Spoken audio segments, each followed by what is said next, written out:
And we are live. Hey guys, this is Ruben Dua from Dubb's podcast, Connection Loop. And today I have with me Brian Jones. Now, Brian is an absolute expert when it comes to building a virtual workforce. This is a topic that I am so passionate about because I have believed in this idea of a global village for so many years, as long as I can remember. And I've quite frankly felt very comfortable working in a very virtual environment. There's some fantastic companies that have adopted this philosophy, and they have for years. You know, Zapier is one of them. Actually, the company as a whole gets together, as I understand it, one time a year for a corporate retreat, and everyone meets in a great location and has that physical connection. Otherwise, it's all virtual. And obviously now in our climate, this new format is here to stay. In fact, the problem is that a lot of people don't necessarily understand how to manifest this, how to activate this, the associated processes, compensation, leadership, the list goes on. So that's why we have the expert here. Brian, if you could just please give us a very brief intro on yourself, and then I'm going to get into a power round of questions here. Sure. Thanks, Ruben. Best intro is that I was one of these entrepreneurs that was working 60, 70 hours a week, had a young child that had just been born, and I really wasn't spending any time with my wife, my child. And I thought there had to be a better way. So I read a couple of books like The E-Myth and The 4-Hour Workweek, discovered the power of virtual teams. And within 12 months, I was literally down to working only a few hours each week in a business that was far more profitable, sustainable, and I was loving my life compared to pre-working with virtual teams. So now I literally help other entrepreneurs follow in those footsteps and achieve the same success I had back then. Amazing. That is an inspiring story. What a great way to figure out a problem, which is a real problem, which is spending time with family members, and then coming up with a solution, and then providing that solution to the marketplace. How meta is that? That's so neat. So the first question that I'm going to ask you is, what are some of the tasks that a virtual staff might be able to do or not be able to do? What are the possibilities here? Literally anything that a team member currently does in the country or office that the team normally works in, they can do as a virtual team member in the Philippines, which is where our base is. There has still not been a single role that we couldn't fill for a client. You can see you're bringing up the full list there of all the tasks. So unbelievable here, 173 tasks. So this is basically everything that's going on in a business. There's social media, there's email, there's administrative tasks, there's blogging, there's customer service, there's sales, there's photo and video editing, graphic and web design. Unbelievable list here. How powerful is that? I think that when we start to think about the fact that now in our global format, now being connected in virtual mediums, Zoom calls or Slack or Microsoft Teams, what have you, the possibilities are endless, really, to connect, talented people. My next question for you is, what would you say? How would you summarize the process in managing a virtual team? The challenge, I think, or maybe the limiting belief that some people might have is that, quote unquote, I need to physically be next to some person to be able to effectively manage them. I need to be able to see what they're doing. I need to be able to communicate with them, talk to them. What are some things that we need to overcome, and what are some kind of best practices on how to, in fact, manage a virtual team? Yeah, you're right. It's a process. There's no doubt. I really believe that it starts before you even hire that first person.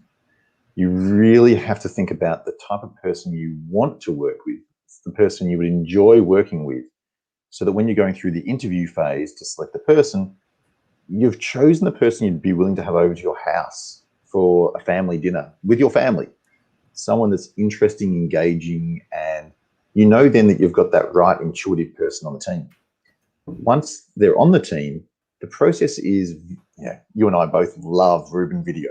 So having that person, we tell all clients for the first 3 months, there is no phone calls, there is no Slack typing unless it's just for a quick hello.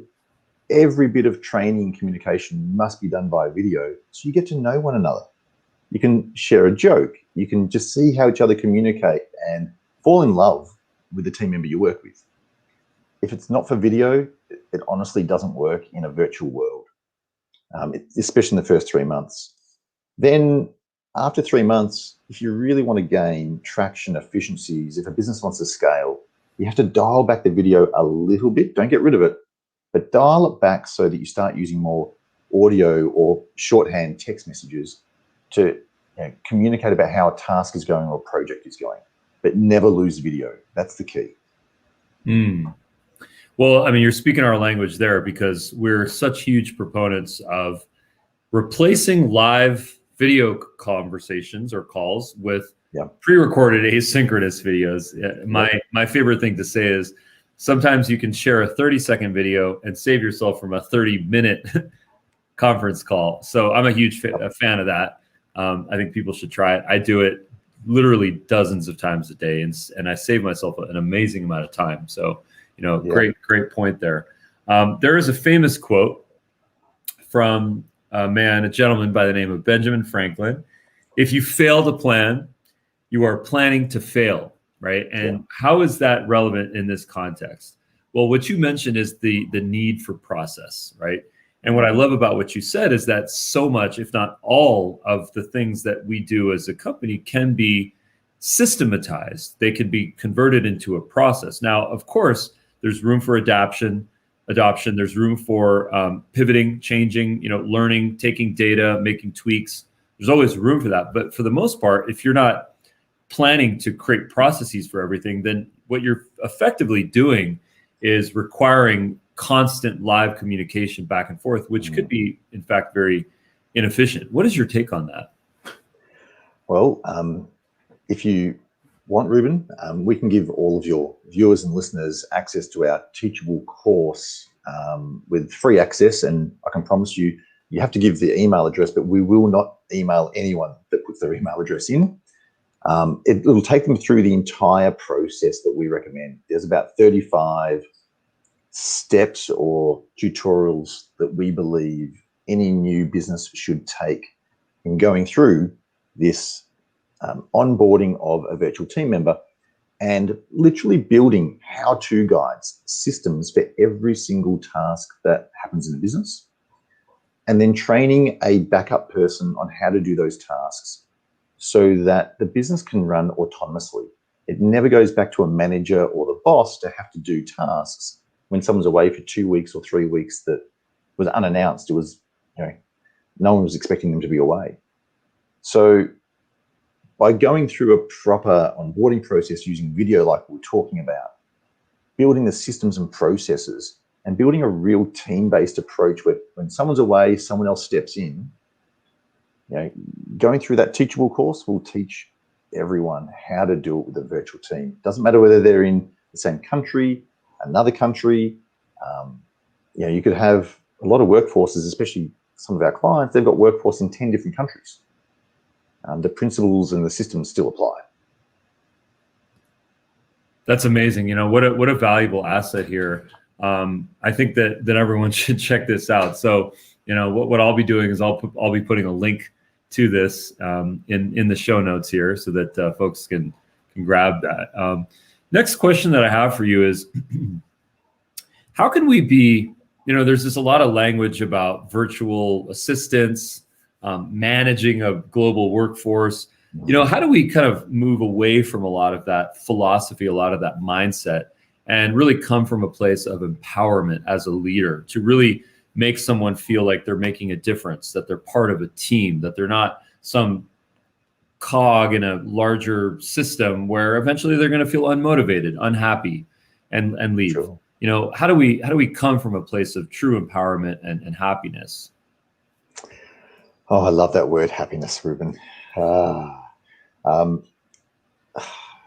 think I want to answer this in two different ways. I really believe that the power of engaging with virtual teams is about the happiness that you can get from doing so. We were talking about systems and processes before, so that team members feel empowered to do the work to the quality of what's expected of them. So a team member can feel happy and empowered in their role if their manager and they have agreed on the exact process of how to do the task. So using video again, always recording a video. If the manager shares their screen, records a video of exactly how they want their team member to do a task, and then they get their team member to document that in a step-by-step how-to guide, and you insert then the video for the full experience, it means that a team member can literally just go ahead and perform that role over and over and over again to a high quality and know that they're an important part of an overall business.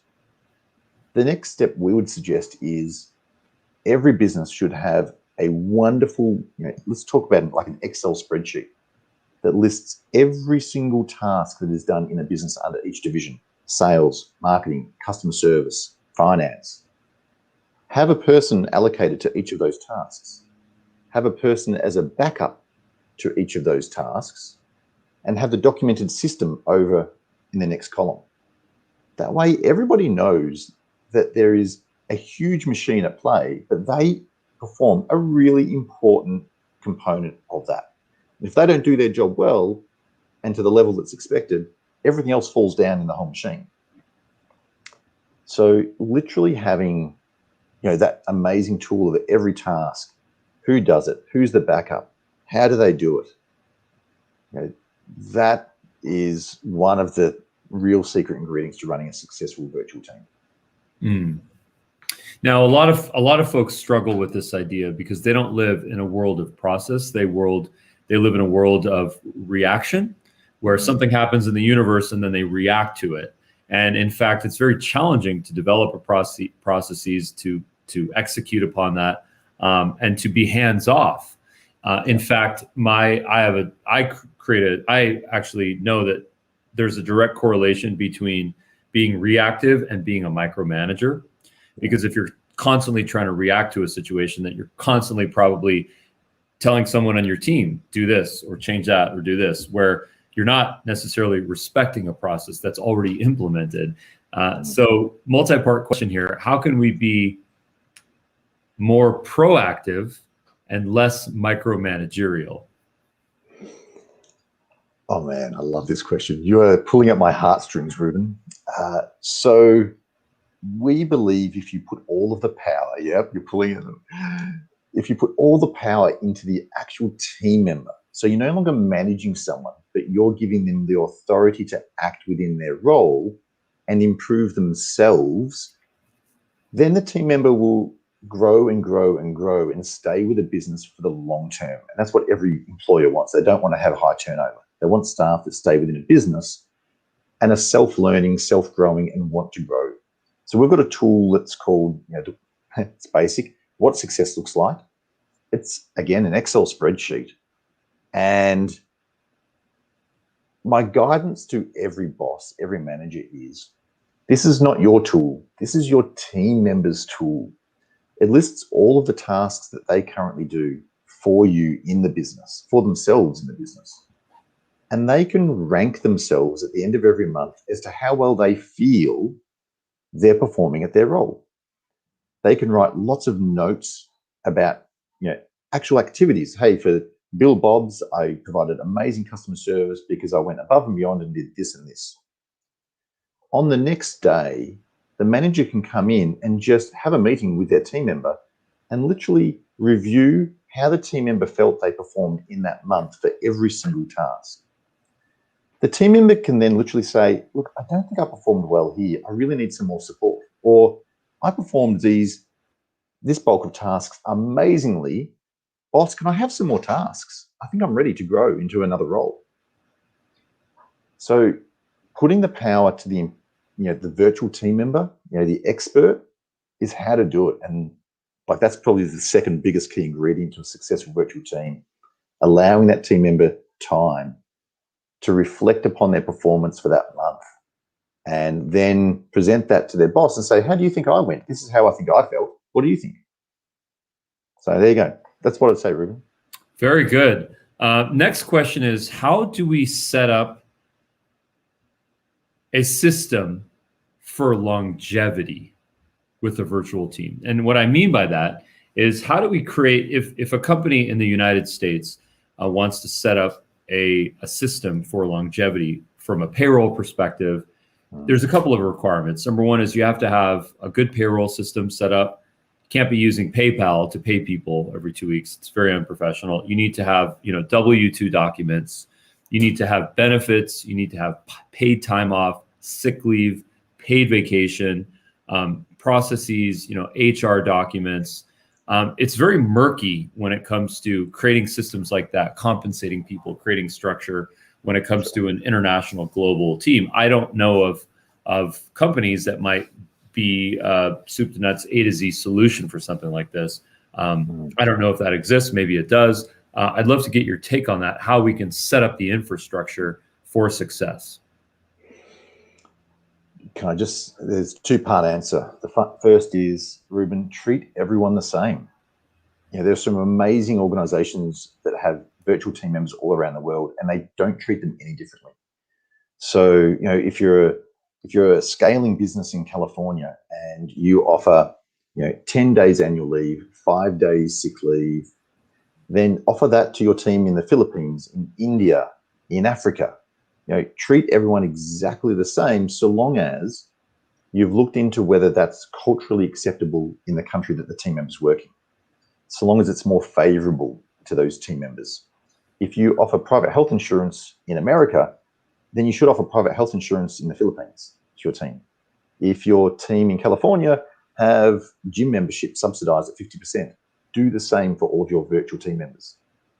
Everybody's got to be treated as an equal so that they really know that they are valued in the organization and that they're not being hired at a lower cost and being treated in a disadvantaged way.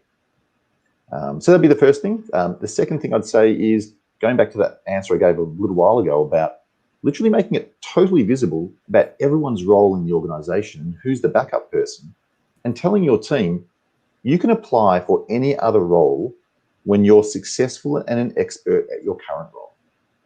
And opening up the door to say to someone who's in a technical role, you can go to sales if you're performing your technical role well, and we all agree that a sales role would suit you.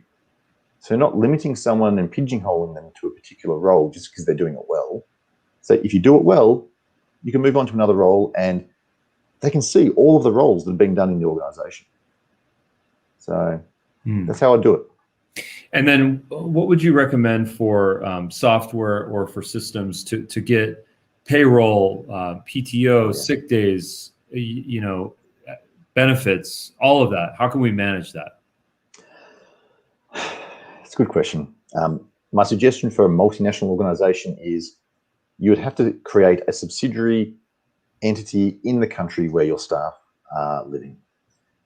That's the only way that you can give those team members the full benefits of the business wherever they are domiciled. So again, if you're using California as the example, and if we use Philippines as the other example where the virtual team members might be, registering a business in the Philippines or working with a partner that is registered as an entity means that those employees, say in the Philippines, get all of the full benefits that the US staff also get.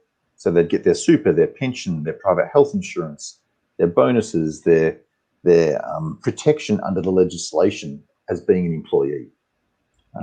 It's a big mistake I see in virtual teams is where a business might make people contractors in virtual teams.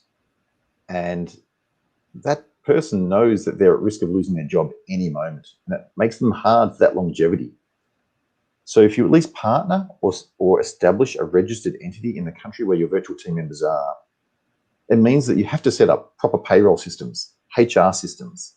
You have to get approval from the local government to have an office or at least have a distributed workforce. So that would be my answer, go with a registered business. And is that something that you assist with, or do you have a contact or a vendor that assists with that? Yeah, we do that. So we're a registered business in the Philippines, and we help either clients use us as a registered business, or we help them register a business in the Philippines so that they have a direct subsidiary under their current parent company. Got it. Now, in the spirit of continuing the conversation on empowerment, how can we activate programs that really incentivize folks globally in our global workforce here to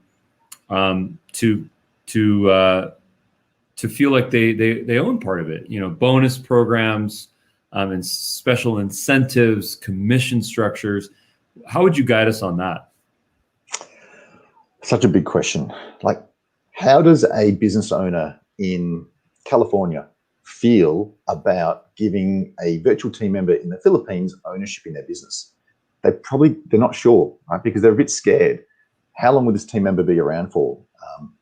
Do they really want to work in the business for a long period of time? Have I actually met them? In the COVID world, when we're doing this podcast right now, you can't even get there to meet them and meet their family and go out for lunch or dinner.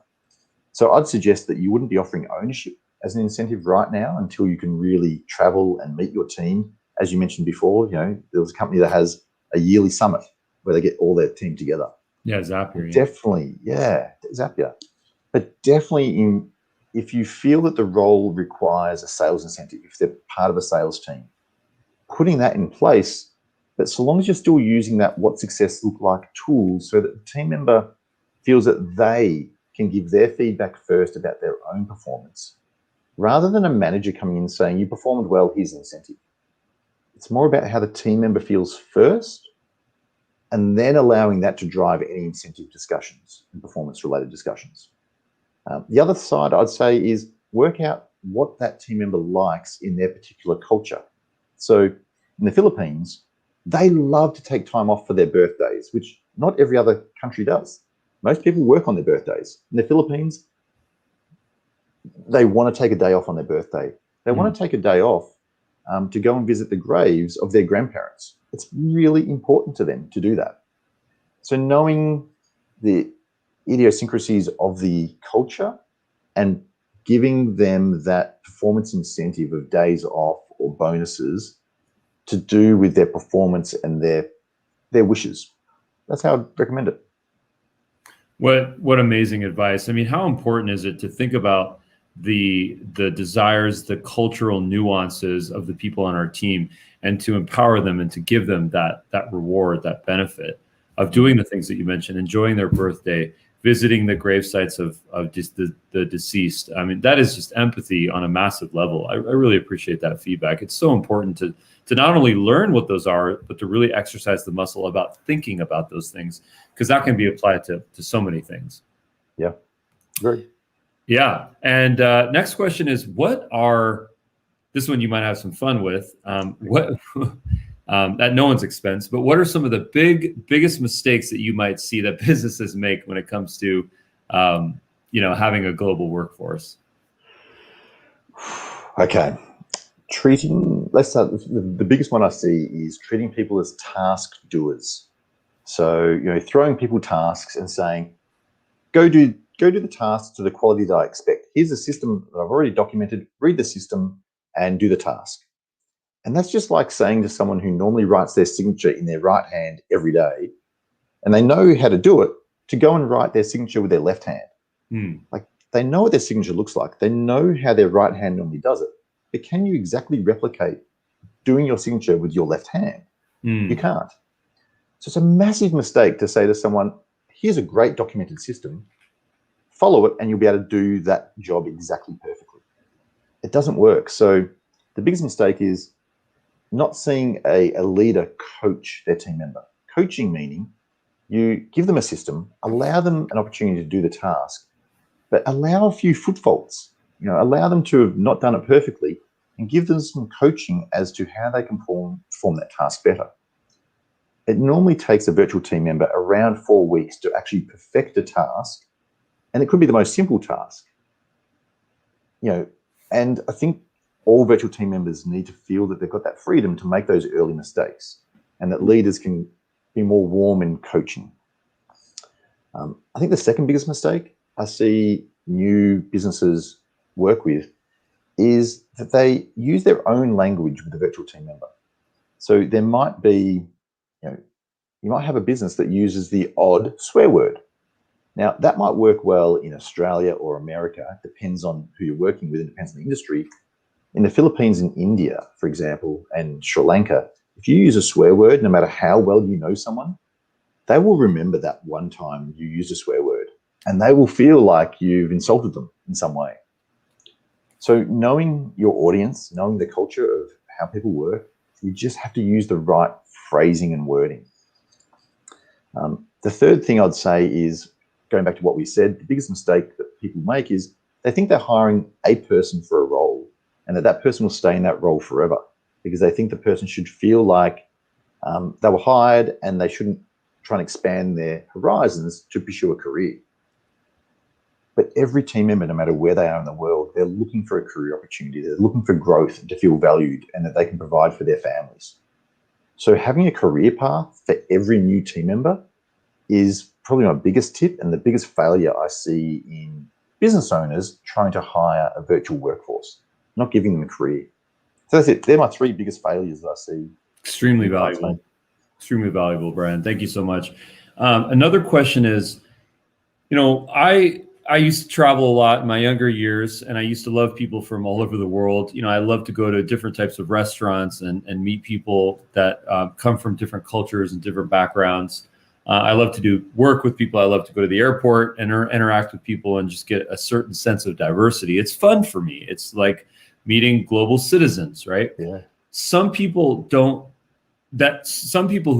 are that global citizen, who is that global citizen, they don't feel like their diversity, their exoticness, if I dare use that word, their differentness to a different group of people is an asset. They see it sometimes as a liability, right? My English is not good enough. I don't know the American culture. I don't have confidence to be able to do a sales call or account management.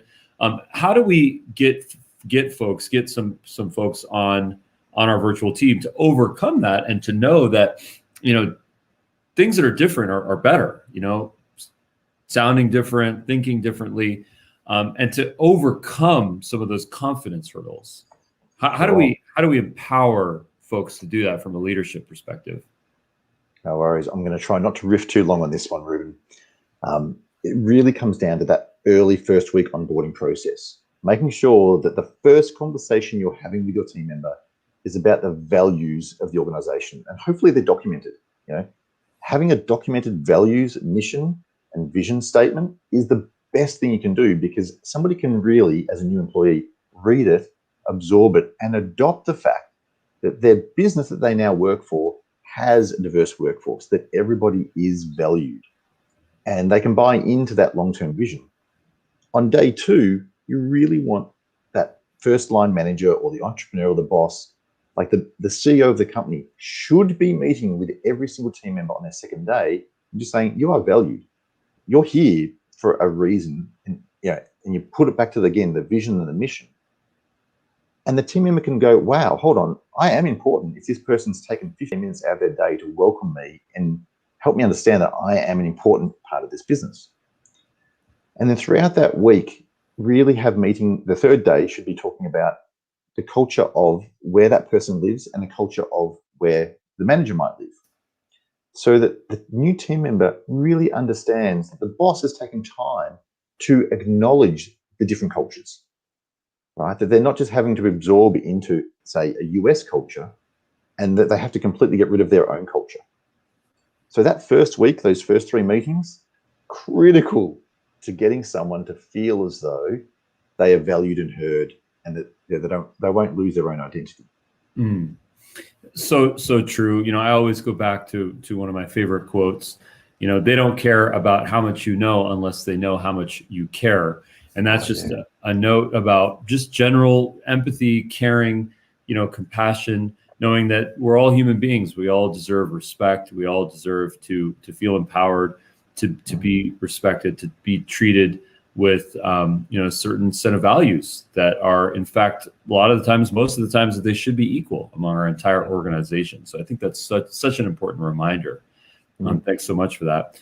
And then I have a final question, which is, sometimes I think, and this applies to anyone and everyone really, where sometimes if we feel like we're a fish out of water, if we are working for a new company and we maybe haven't yet overcome some confidence hurdles, maybe we're living in some amount of fear, we are not able to exercise common sense, right? We're stuck we're stuck in what is the process?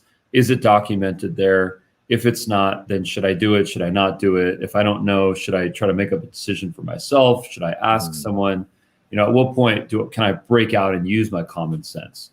How can we empower people to feel, to move away from fear and go to a more kind of logical, stable place where, in fact, common sense starts to just trigger on a different level? Yeah, good question. Love that last question. It's like when a primary school kid goes to school for the first time. They often get buddied up with an older kid or a kid in their class, so they've got someone to leverage off and talk with if they feel unsure about absolutely anything at all.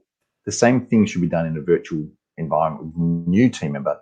They need to get buddied up with someone so that that person checks in with them and says, hey, how are you going today? How are you going today? How are you going today? There's this constant feedback loop where someone can say, how are you going? And that person can then just be quiet and listen to the new team member talk about all of the things that they're uncertain about. That helps them build up that common sense because they've got someone else that's already living the values, the mission and the vision of the company that can support them to use their common sense, because there are too many unknowns when you first start in a business. And if you don't have someone to go and tap on the shoulder and say, can you just clarify this for me? You do feel like you're in the wind, you're in the wild, and that you start making really poor decisions for yourself. So that buddy, imperative. So good, Brian. So where can folks learn more about you, social channels, website? Look, the best is on LinkedIn. So Brian Jones at VA Platinum on LinkedIn, or vaplatinum.com is the best area to reach out. Amazing. And then what is the onboard process for you when you bring on new clients? It's always like this. Video. Something you and I love. Look, I will never bring on a client until I can actually eyeball them, get to know them, they can get to know me. And, do we share the same values in life and in, treating everybody equally? And if that works well, then I think everything else flows from there. So that's literally my onboarding process, a face-to-face meeting like we're having now. Fair enough. Good stuff, Brian. Well, thank you so much for the time. Likewise, Ruben. I love your interview questions. Thank you. Thanks. Stick around for some notes. Thanks.